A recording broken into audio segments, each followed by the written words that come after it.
Hello, and welcome to Anime Audio Commentary. Today I'll be commenting on episode 9 of Konosuba. If you'd like to watch along, then start watching now. So things ended off on sort of a positive note. You know, they've come into some degree of wealth, they have their own house. You know, it's better than nothing. In fact, it's a lot better than nothing, and a whole lot better than things had been before. But it seems like life isn't all it's cracked up to be for Kazuma. And I can understand that to a degree, that, you know, life gets so good that it becomes boring in a way.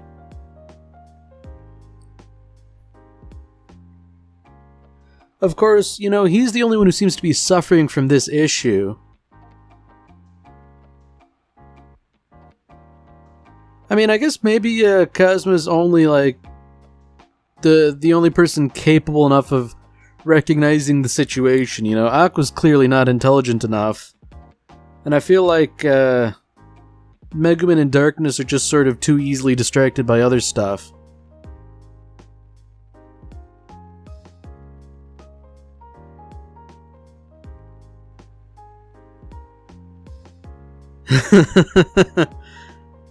Oh dear. That's a very, pitying look. You know, there's something there. She understands what's wrong, but... Well, no, she understands something's wrong, but doesn't understand what's wrong. Oh, dear. So, speaking of problems, I get the feeling Kazuma's about to, encounter a problem, if that sign's anything to go by.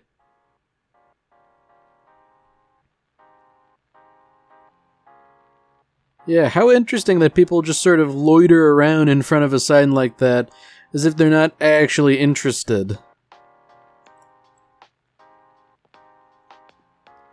So this is actually kind of interesting, you know, Kazuma knows other people outside his party, even though, you know, we don't really see him interacting with people most of the time. I guess that's sort of just how he is most of the time, sort of solitary.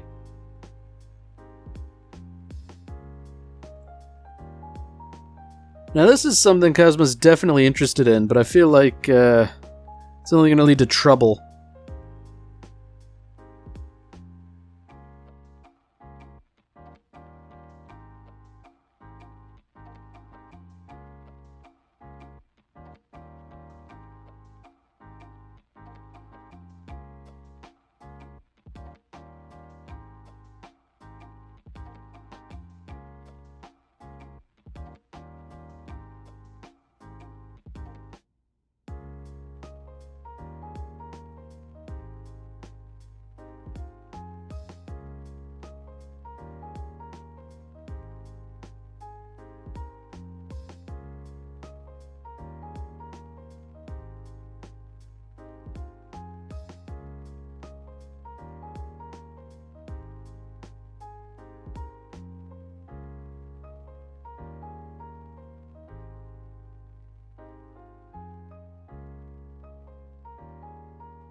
So, using my vast knowledge of Dungeons and Dragons, I know that succubi are demons.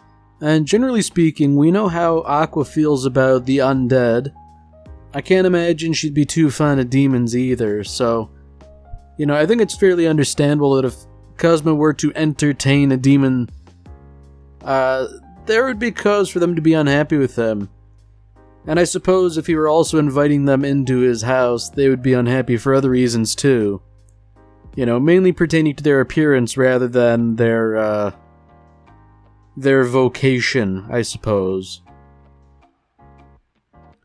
It's also rather telling that there are all sorts of people in here. Even people that you wouldn't assume would patronize a place like this. I mean, I guess if nothing else, Kazuma doesn't have to feel so bad about it.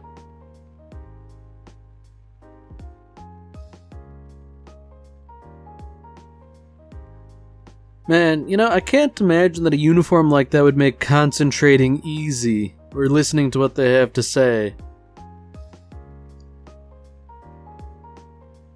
Now that's interesting, the succubus is saying that they have a mutually beneficial relationship, but I'm not sure that's strictly true. A succubus will generally sort of prey on men and stuff like that, but, I don't know. There's not a whole lot of benefit for the man outside of the obvious. I mean, maybe that's really all there is to it.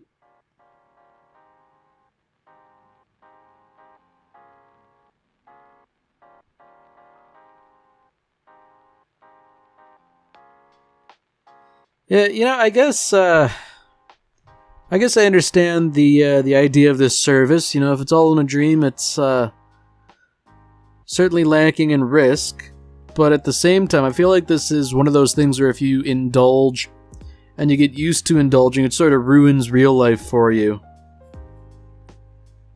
And you know what? I think if anybody would be at risk of overindulging, it would certainly be Kazuma.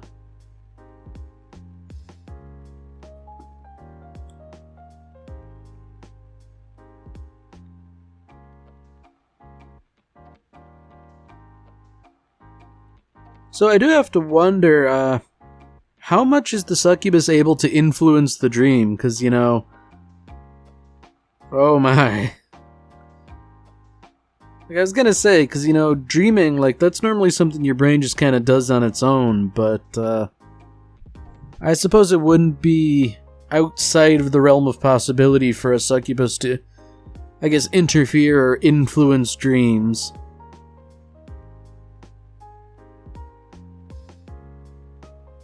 I find it interesting that they have to have you fill out a questionnaire. I would feel like they would kind of be able to figure this sort of stuff out, seeing as how that's kind of part of their skill set.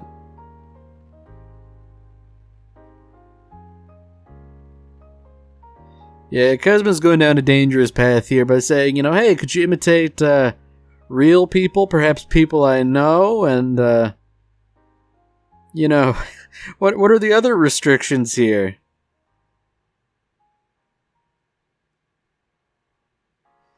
Oh dear. I don't think this place is necessarily beholden to the law or regulations or anything like that. Oh dear, Kazuma.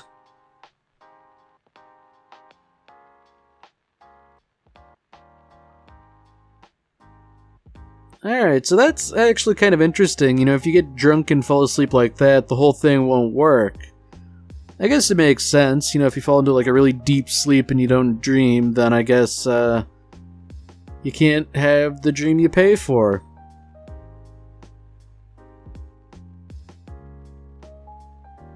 Wow. So this is a rather lavish dinner that they're having, and Darkness says it was sent by her family.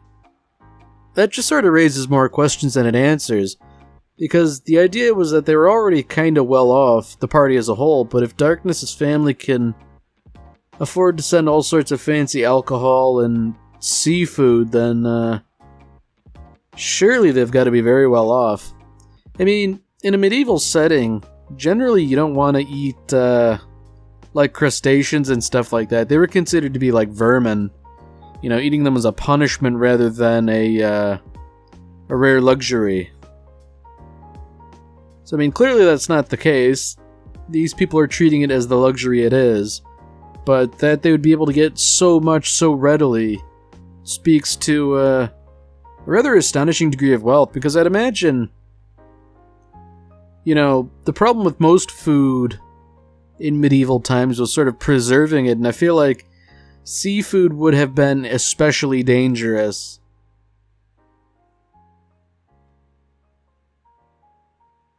I mean, at least they're all enjoying themselves. I mean, I can't say I relate, seafood, and I generally don't agree.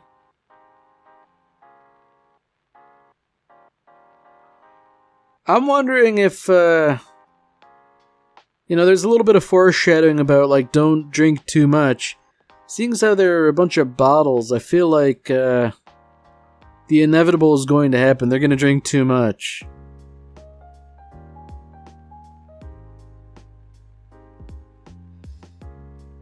Yeah, I'm not sure of the wisdom of this.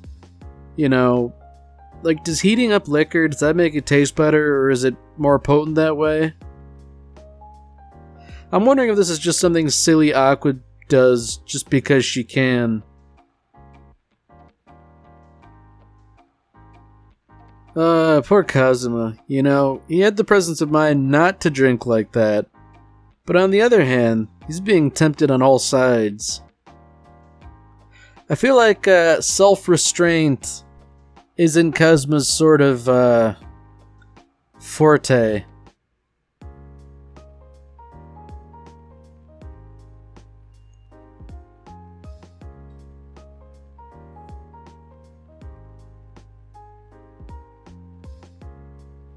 Yeah, I don't think that's really all that impressive a party trick. I mean, sure, spraying water everywhere might be one thing, but, like, that's some pretty scuffed finger puppetry.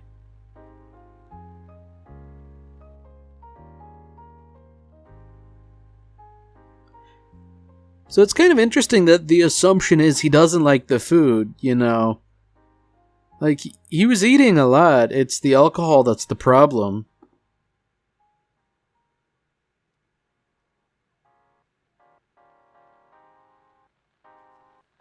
Yeah, I don't think this is a really good environment for Kazuma to be in with everybody getting all drunk and tipsy. Especially when he's already got other stuff on the brain. It's not a good environment for him. He's going to indulge in things he probably shouldn't.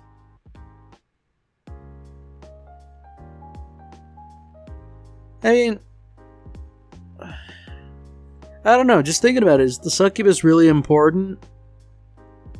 I mean, it would seem as though it is. I would think building camaraderie with your party would be the higher priority. Getting a little drunk now and then, just, moderating. You don't have to get all blackout drunk every time.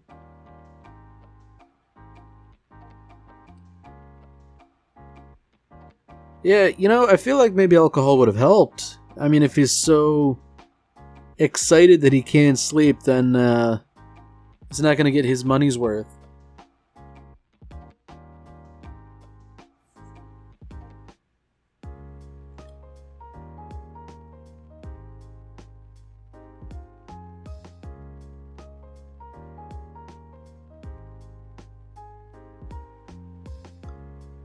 Uh-oh. I think I actually remember this. Kazuma thinks this is his dream, and I guess that sort of makes sense that Darkness was smiling at him earlier, and he sort of acknowledged that mentally. Little does he realize, I'd be willing to bet that this isn't the dream he thinks it is. And what's worse, I get the feeling that Darkness is going to enjoy this a lot more than anyone should really be comfortable with. I mean, it's one of those things where, like, he thinks it's a dream, so he would act in a way that he normally wouldn't.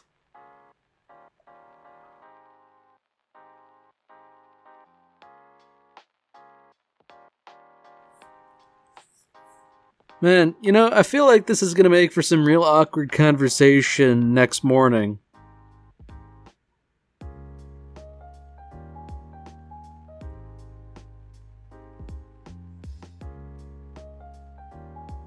Yeah, I get the feeling that that's a pretty bold statement, like, hey, hop to it, wash my back. As if that's, a normal thing. I guess he's also being rather open about thinking that this is a dream. I feel like, feel like Darkness should probably say, like, this isn't a dream, dude. This is real life.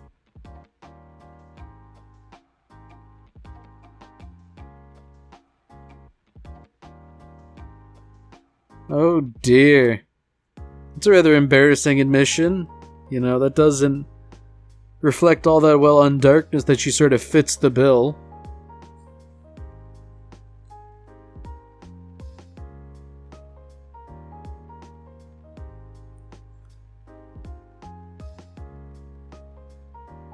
Yeah, maybe rather than just sort of being outraged, she might say something like, "This isn't a dream, this is real life."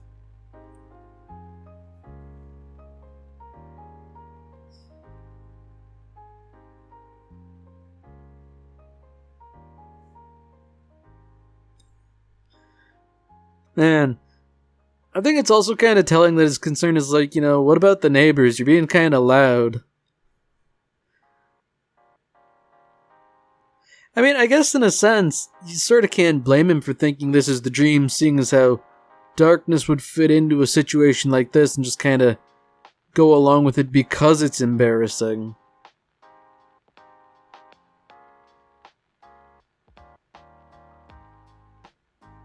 Yeah, one can only wonder, like, what's gonna happen the following morning, because surely conversation around the breakfast table or whatever is going to be very awkward indeed.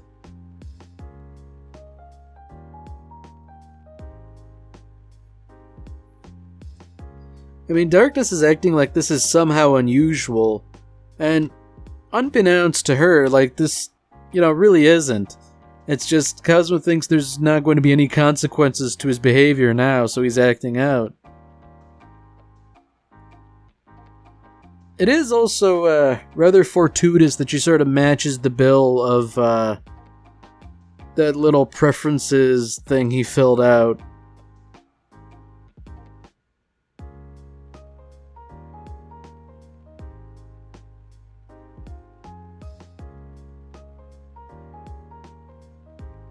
Alright, so here we go. Aqua knows what's going on, even if she doesn't quite know the exact circumstances of things. Oh man, the cutter already. So, I guess that's sort of proof positive that Cosmo's really not dreaming. And boy, that's rather unfortunate for him.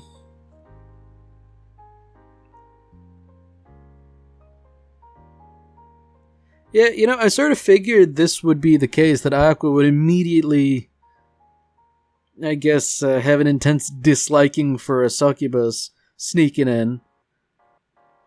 Just a shame she didn't drink herself into a stupor, as one would normally imagine she would do. I guess the most unfortunate circumstance of all is that Cosmo's gonna have to explain himself.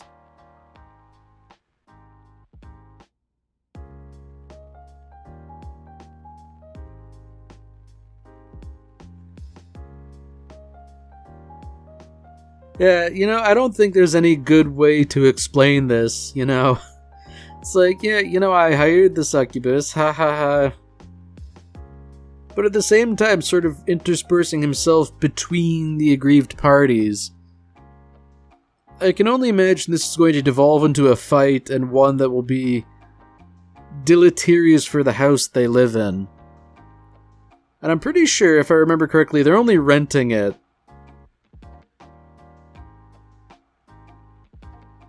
Okay, so that's the final piece of the puzzle. Darkness is insinuating that Cosmo's already enthralled, which would explain everything, so... really, what choice do they have but to beat him up now, His mind is not presently his own. I mean, they don't realize that he really brought this on himself, This is entirely his own doing.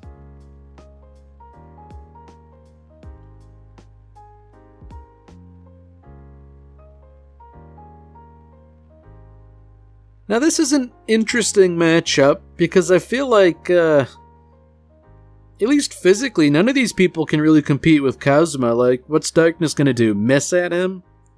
And Megumin and Aqua, they're squishy magic users.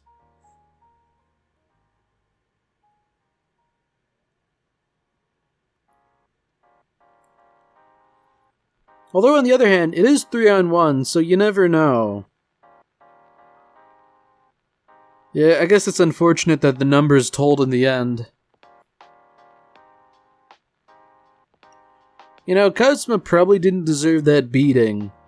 Maybe. You know, jury's still out, but at the same time, I feel like he also kind of got off light.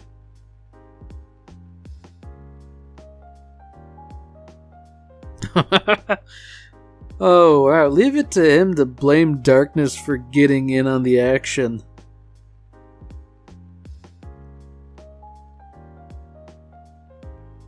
Okay. So I'm wondering if this is a lie he told, you know. I don't remember what happened last night. I wonder if he's just sort of saying that to assuage darkness.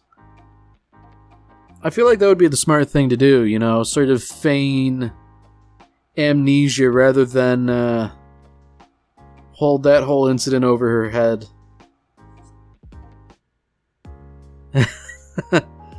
Alright, there we go. Kazuma's finally using his brain, you know. He was given a convenient explanation and he's sticking to it.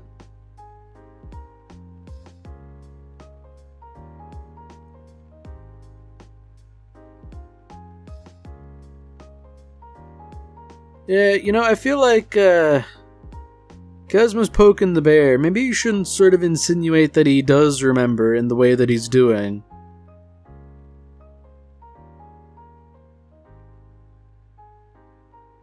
Okay, yeah, he was talking past the sale, you know? He shouldn't have done that.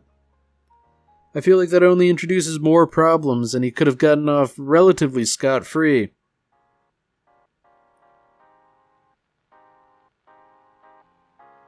Alright, so here's a real issue now. Forget all that succubus stuff. That destroyer that keeps getting mentioned. That's inbound now. Surely that's a bad thing.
Alright, well that's it for this episode. If you've enjoyed it, then by all means, tune in for the next one. See you, Space Cowboy.